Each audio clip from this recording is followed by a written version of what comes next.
I want to do a quick overview video of kind of the whole process, and I think that'll help kind of begin to get the picture of where you're on the right track, where you need to learn, and where um, so hopefully some pitfalls to avoid. This will not be in detail on all these topics, but I just kind of listed out really what the whole process often looks like as I've gone through a bunch of times. And these are not perfect notes, but I'm just going to walk through it like we're having a discussion, and tell you about how it works. And I think that'll be really valuable and educational.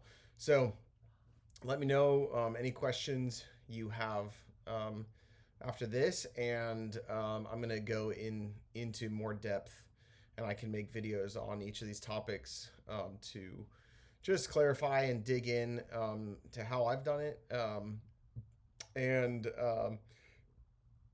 what's worked and what hasn't worked. So yeah, so an overview of how what do you do? You have a product idea and you want to bring it to market. I want to start with how I do Amazon differently. There's a ton of videos online about basically, how YouTube and whatnot on how to do Amazon, how you find products, how do you find, products that sell good, and go, do that back end keyword research. And there's lots of good methods that can be successful in doing this. However, what I'm going to try to clarify here today is more of what I do in bringing a new product to market. So I would like to kind of share why I do that, and or why I use Amazon, and as opposed to I've been asked a lot of the times, like, why not make your own website online and do that instead. So I do different Amazon differently by trying to bring new products to market, sourcing manufacturers that can actually create a new thing, prototyping, going through the product cycle, testing, updating, getting feedback, kind of like the lean startup method, and then launching on Amazon, because it's the biggest marketplace in the world. So why Amazon? Why the Amazon marketplace?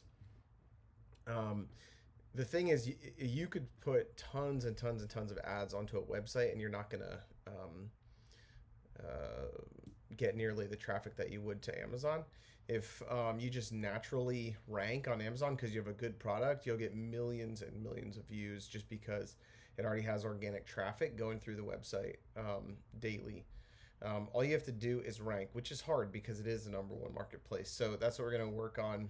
And there's not just strategy to do that. You need a good product. That's the bottom line. Um, so this is not going to be talking about private labeling, white labeling. This is not going to be talking about Me Too products. I'm not going to talk at all about how to just kind of try to find a product that's selling well. Um, I don't do it. I don't really do any of that. And the reason I don't like those variants is that it's copyable. Anything that you do, if you find even if you find the best product in the world, that somebody else is doing, and you change the color and you do it, somebody else can do the same thing you did, and it happens all the time. And then you kind of lose your value, and there's a price, a race to the bottom, and people just keep pricing lower on the same product, and it kind of goes bad from there. So how do we bring an actual product to market? The number one thing I always recommend to people that I got through a lot of my training is doing market research. So you have to do this step. Do not skip this step. A lot of times when people have a cool idea or an invention or a thing that they came up with, we want to get into it, and there's actually a little bit of fear inside, like that you don't want to find out if it's out there, because then it kind of shoots down your whole amazing idea. But you really, really do. You want to find out, because almost always, most likely, there is something very similar, if not the same, as your idea. And it's been either tried, or it is on a different marketplace, or whatever it is. So do as comprehensive a search as you possibly can in marketplaces. I usually do just Google image searches. I usually do Google patent search. There's a lot of ideas that have gotten to the patenting office, the USPTO, that do not ever make it to market. And so there's a reason for that. You want to learn everything you can before you put all the time and effort into actually trying to bring a product to market. That's going to be an absolutely critical first step. Then, if you identify, you look everywhere and you identify, there's nothing just like this or close enough to this that I think that I can be, first to market, or I can have enough of points of differentiation that I'm not creating a Me Too product. Um, and the huge part of the market research phase is identifying and doing research to identify if there is demand. So you want to, as best you can, actually put out your feelers to see if this is something that is uh, that there's demand for. Do people want this? Is there a market for it, or is there a really good reason it hasn't been brought to market? Is there just not enough demand and people don't want it? Or was it too expensive to make? Or what's the reason? Is it really just that no one thought of it yet? Or was there some other really good reason it hasn't been brought to market? So that's big, and will help you down the road. So do your market research. By the way, for that, you can always do like some sort of, what do you call it? Like a poll on social media or other places, to put the ideas out there and just see if people would be interested. And we'll get into that a little more. So next step would be going into prototyping. And prototyping is really important because you don't want the first time you try something to be when you've invested 20 grand and you got your first prototype from a manufacturer. If possible, you want to avoid that. We live in a day and age with 3D printers and just so many different kinds of prototyping options. There's whole companies that just do prototyping that I've worked with. Some of them, they can do silicone molding instead of a plastic injection mold. That's like much cheaper for smaller runs for prototyping. There's so many options. You could just make a looks like prototype as opposed to a works like prototype, which would allow you to just kind of build your product, whatever it is, in as like a craft, just similar to what the end product will be, even if it doesn't work exactly the same. And you'll get insight into it just by holding it and sort of creating something, if possible, if you can make it with your hands. If you can't, then actually contracting to prototype it is really big, because you'll learn a lot. And if that costs you 5 grand, then and you determine that this is not a path you want to go down, then you've only spent 5 instead of 20 to 50 to do a full production run on something that you haven't really tested well. So it'll teach you about how it'll be produced as well. You'll kind of change your understanding of that, looking into the materials of the product. When you prototype, I usually prototype and get closer and closer to the real version as possible. And you learn so much from it. So next is sourcing. So once you have that idea, if it's simple enough, a lot of or similar enough to something out there, simple or similar, then there's a lot of companies in China or wherever else in these marketplaces that most likely will be able to adapt their systems to make what you need. And they're looking for business right now anyways. So that's big. Adapting, I think a starting place is going to be looking for offshore sourcing, just because that allows you to test things cheaper. The only downside is iteration time. So sometimes on my more complex inventions, I wished it was stateside, because by the time I get the prototype and I test it and I make all the changes in a CAD model or whatever it is and I send it back, I gotta wait another 3, 4, 5 weeks before I can get the next prototype and test it again, so that iteration time would be much faster if it was stateside, but of course quite a bit more expensive. Also, a huge consideration in sourcing is what they'll do. Companies overseas will, from my experience, will take on a lot of um, extra steps and whatnot that companies in the U.S. will not. In the U.S., we're extremely specialized. So if you find a prototyping, injection molding, or 3D printing company or whatever it is, a lot of manufacturing, like plastics manufacturing companies, will do all of those different systems, like a whole bunch, CNC and all different systems in house. So they could do a lot of different things. But what they won't do is all the tertiary stuff. Like they're not gonna um, get package it into boxes and put a customer note in there and do put a sticker on it and do ship whatever, all the little things. Whereas my manufacturers in China, once I nail down a product, basically, I'll say, hey, I need you to order all these different parts. So I'll find, like the one I'm currently working with for um, a um, a finished product is a plastic injection molding company, and so they do the lion's share of the production of the product, the actual pieces that are go into a mold and are most of the expense.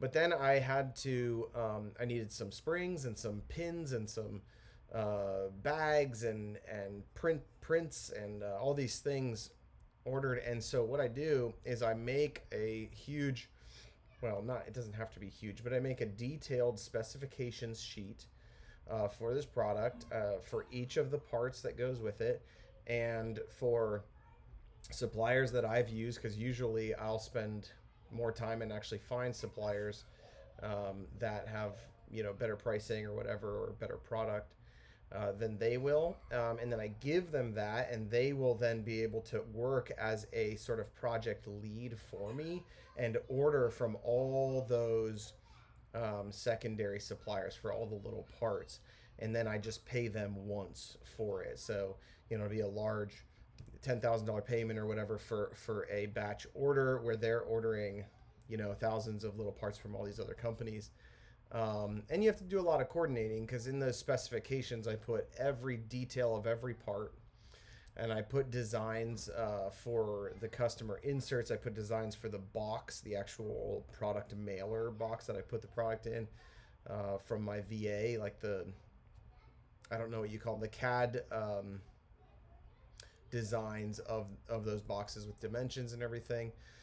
That all goes in there, and then they can refer back to that as like a manufacturing and assembly manual for them. Now, sort of back to the basics on sourcing. When you're beginning to look, before all of this, when you're beginning to look for a supplier, for either one little, pin or spring, or for a whole product, more complex thing like an electronics product or a plastic injection molding company or something more comprehensive,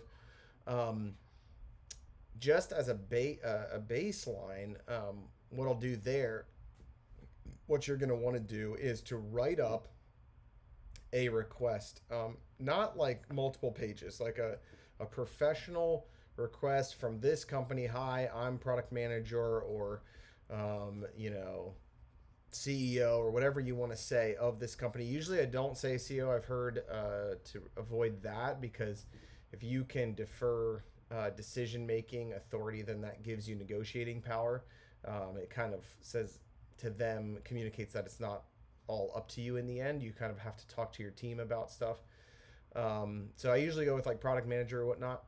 And that professional sounding message, you want to lay out, hey, we're looking for this kind of a product and this thing, and we want to customize it this way, and we want to do this and do that. And you put in kind of those overarching details, and see if they're a good fit. And then I'll copy that message to at least probably 30 different suppliers. And I'll search all over the place for all these different suppliers. And this is like the first phase of kind of kicking the tires and getting a lot of touch points out, and seeing if you can kind of hone in on a really good company to work with. And they filter out really quickly because somebody will be, way outside of the price point you need. A lot of them will just say, no, we don't do that, or we can't do that, or we don't want to do that. And then you'll find the motivated ones who want to work with you and want to, help bring a new product to market. I usually do most of this through Alibaba. And by the way, on Alibaba, the reason I try to stay on there, I try to stay on their messenger for the lion's share of all communications. Sometimes they'll try to move to email or WhatsApp, and I would recommend staying on Alibaba for most communications, just because Alibaba, just like Amazon or any marketplace, is a accountability vehicle for them. They have to pay a fee to be there, and that's how they get a lot of traffic. But if they try to screw somebody, they could, we could report that manufacturer, and they could be removed from the platform. And there's different accountabilities in place. So it's preferable to to continue to do the ordering and communications through Alibaba mostly. I do branch off to WhatsApp when I have a long-term partnership where I'm kind of communicating with someone I've been working with for years, but that's a little bit different. So, start communicating with a whole ton of suppliers. You can do a thing called RFQ, request for quotation, on Alibaba or in other platforms, where you basically write up your specifications of what you need, or just that initial letter of what you need, and you kind of blast it out, or the system does to manufacturers that may seem relevant, and then they have an opportunity to reach out to you and say, we can produce that. I have tried that before. It never seems to work out great. I may have worked out one time, I can't remember, years ago, but the thing is, you'll get a lot of suppliers who reach out who are not what you wanted, who are not necessarily the kind of the bullseye of what you were looking for. So I prefer to just search through tons of things. Oh, and by the way, when you're sourcing and you have a product idea, think of the manufacturing systems that will make your product. So when I was trying to find a system to make a kit for a tactical training type of kit, I looked at a lot of different plastics companies because I wanted plastics pieces, and I couldn't find anything until I finally looked at board game companies. And I thought, that makes sense, because they're used to making all these different custom things with, pieces and plastic pieces and cardboard pieces and all these different things. And so think what the sort of what kind of manufacturing the company does. They may not already make what you want to make, but it's sort of in their lane. And then you can kind of brainstorm, search that thing in Alibaba and reach out to those companies. And then even what I've done is, like that one I just mentioned, is reach out to 10 suppliers in a niche, and then reach out to 10 suppliers in another niche, and then reach out to 10 suppliers in another niche, and then just see what works out and what aligns with what you're trying to do. Unfortunately, with sourcing, another thing I think I should mention is a lot of it will come down to how well you can communicate if it's overseas. So a lot of the manufacturers, suppliers overseas are going to be pretty. Sometimes they have really, really good English and they can communicate well, and it's not a problem. I've had issues where it's so bad that it's very frustrating, and they keep messing things up, and I have to find a different supplier. So yeah, there's plenty more to say on sourcing and details and templates and stuff, but this is just an overview. So once you do that, you're going to start the sort of product cycle of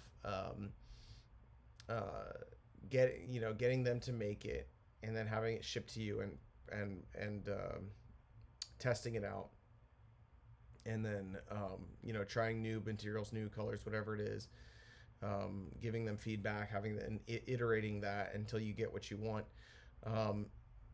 One note there is it is always a strong temptation to Um, give feedback after, you know, one or two iterations and say, okay, I think this is good. Just make these changes and we'll be good to go.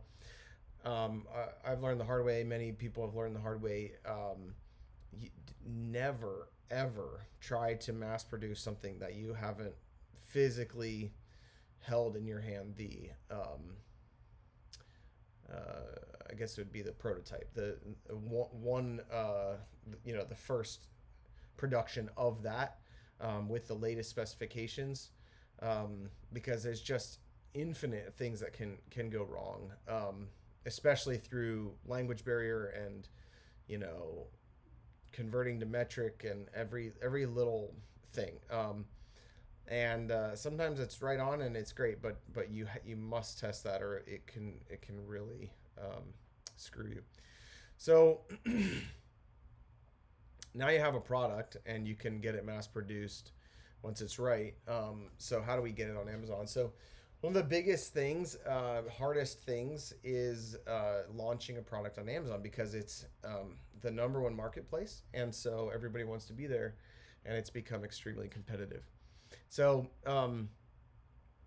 I have a bunch of stuff I listed out. There's a lot more. This is just sort of the kind of first steps that you would take in launching. But you start your Amazon account, new LLC, new EIN, virtual. I would recommend a virtual office address, unless you're very, very sure you're going to stay in one place a long time. I had this issue a lot, just changing addresses with my Amazon account. And once you have that all up and running with a pro account, you can just add a product and go on to GTIN. I think it's like, I don't remember. I'd have to find the website, but to get your UPC, the little barcode. So you're gonna have to buy the UPC to put on your product. So you have a unique number, and there's one authority on that, and you're gonna want to buy from them, not from any third-party sources that are cheaper and reuse barcodes and whatnot. That can be a big issue down the road. You add the product and you can list it, and it can go live very quickly. But will anyone see it? Nope, not at all, if you don't do a whole lot of other stuff. So I'm just going to talk about some launch strategy. I'm just trying to think real quick if I missed anything up to this point. I mean, there's many other things we could discuss, but you know, adding new product and hit and play. You'll just have to put in all the description. We could talk about keyword research, and other stuff to put in the bullets and comments and everything, or the title and whatnot. But you know, that's a little bit more detail at this point. However, it is worth mentioning the quality of a listing is extremely important. So that doing the keyword research and doing a lot of this, by the way, comes back to the market research. You can build those keyword lists that you want to touch on back in the marketing research, and then use that in your product listing. You can't change certain things after you create a product, so they kind of lock you into some of the aspects of it, and which can be really frustrating. So you want to set it how you want it to begin with, although you can edit a lot of things as well. So another big thing is the pictures. You can buy a light box and put your product in there and take pictures. I've done plenty of that, and plenty of, you know, online sellers do. But this today, it's very competitive. It may be best to go on Fiverr or one of these other hire gig hiring websites, and you can have them order the product and refund them on Amazon, or you can just send your product to them and they'll do professional pictures of it and send it to you, even lifestyle pictures. So it's like in you know, you can create the environment, hopefully, that it can be in, if it's not too much of a set, too expensive and whatnot. And that's very helpful as well, and even video of the product and those kind of things. So, um, do some YouTube videoing and research on making a good listing. I'm not going to get deep into that right now, but there's a lot on that goes into making a really good listing, and that can um, a whole category called brand content or A plus brand content on Amazon, which is when you scroll down on the listing past the title and bullet points and pictures, you get to a brand area, which has like you can do a lot more brand building and messaging. And you can start small there, and then pay a marketing person or build that yourself with good marketing messaging and graphics design. So once you have the listing built, and you hit play, it should be purchasable. But the thing is, you don't. You'll either start with merchant fulfilled, where it'll be you could ship it, which it would be instantly live, but it wouldn't be Prime because you're shipping it. Or you can do Amazon fulfilled by Amazon, where they take a referral fee in addition to their commission for listing on the platform, and that's what gives it the Prime badge. So then once you select that, it will not be available because they don't have any in their warehouse. So what you have to do is you have to bulk ship. So you go into the system. I'm not going to go through all the details, but you set up a shipment to their, it'll tell you where to ship it. You don't get to pick that, to one or multiple of their warehouses. You fill a designated amount into a box, or if it's massive, into pallets, and you ship those in to the store or into the warehouse. And then once they receive them, it'll come up on your Seller Central account, and you'll see that they've received, whatever, 500 of your item, and then they start dispersing it. So that's how they can do Prime. They keep it in warehouses all over the country. And so when they ship, when they ship to a customer through Prime, they usually don't ship from the other side of the country. They usually ship from a warehouse that's right next to their own city where it's being purchased. And then their algorithm will track where it gets purchased most often, and they will stock more inventory proportionally in those locations, and it predicts as best as it can and does a really good job. It's an amazing system. And so keeping inventory keeping positive inventory at all times at that point when you're doing the launch is extremely important, because if you're beginning to rank and you sell out due to a marketing campaign or something, then it can really hurt. It can be really hard to recover. You'll drop off the ranking no matter how your ratings and sales velocity are. You'll drop off SEO because you're just not available. I mean, for the most part, it could still be found, but it's not. It's not going to be ranked high, and you won't be getting sales. So now there's always a balance. You don't want to be ordering 10,000 on your first run, because if you need to change something or it's a flop, then that's a huge sunk cost. So you want to try to do a minimum viable product or minimum order run, MOQ they call it on Amazon, minimum order quantity. And generally it's going to be higher for custom things, but you can usually get them down to, if it's a smaller item, 1,000 units instead of 10,000. And if it's a bigger item, it could be a lot less, depending on how big it is. So this video is getting long, so I'm not going to go into all the launch strategy, but there's a lot of things you want to do to try to get that product to rank. It's very hard because it doesn't have any reviews yet. The main thing that ranks a product is reviews and sales velocity. So it's got to sell, and it's got to get good reviews. And it's not like a YouTube video that's going to go viral, or an Instagram post if it gets any feedback. Like if it's negative or positive, it helps it rank. If it's negative, it definitely does not help it rank. And if it's positive, it definitely helps it and creates more sales, which is cyclic, because if you don't have sales, you don't have reviews. So there's lots to talk about there. There's a lot of very, very strict what do they call it? Policy and terms by Amazon. The rules that you are and are not allowed to do.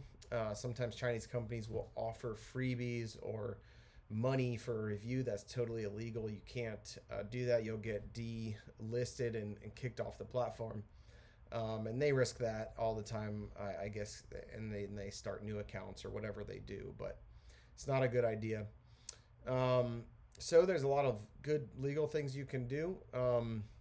One thing I would start before, kind of like at the very beginning of this whole process, as really part of market research, is a landing page. You always want to make a really simple landing page.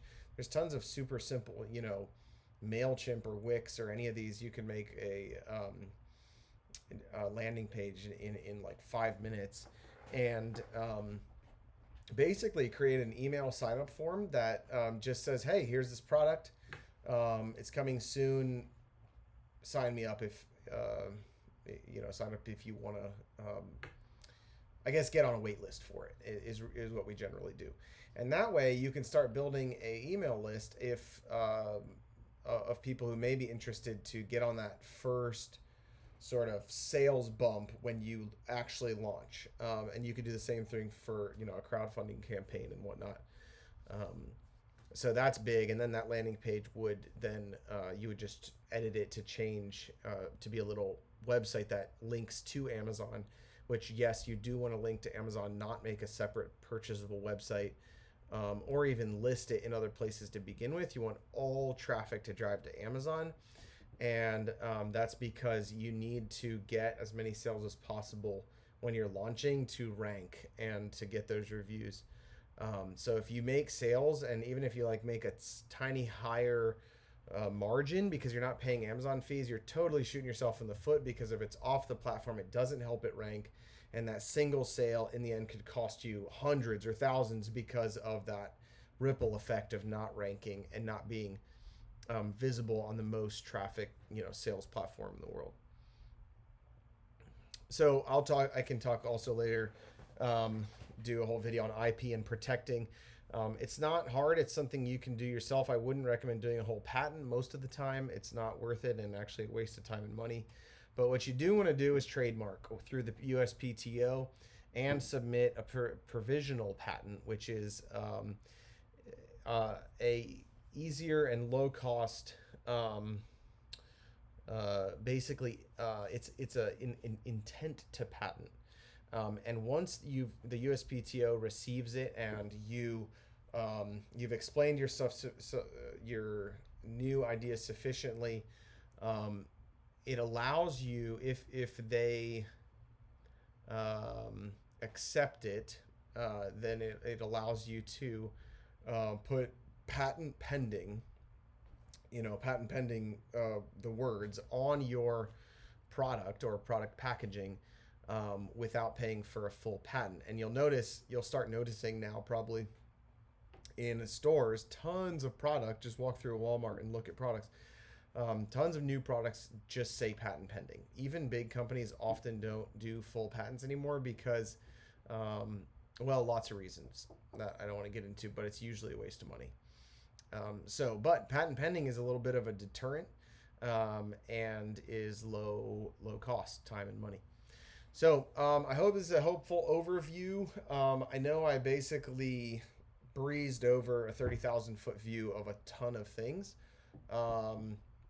Let's get into details on each of these topics as much as you want in the future, and I'll be happy to lead you through it.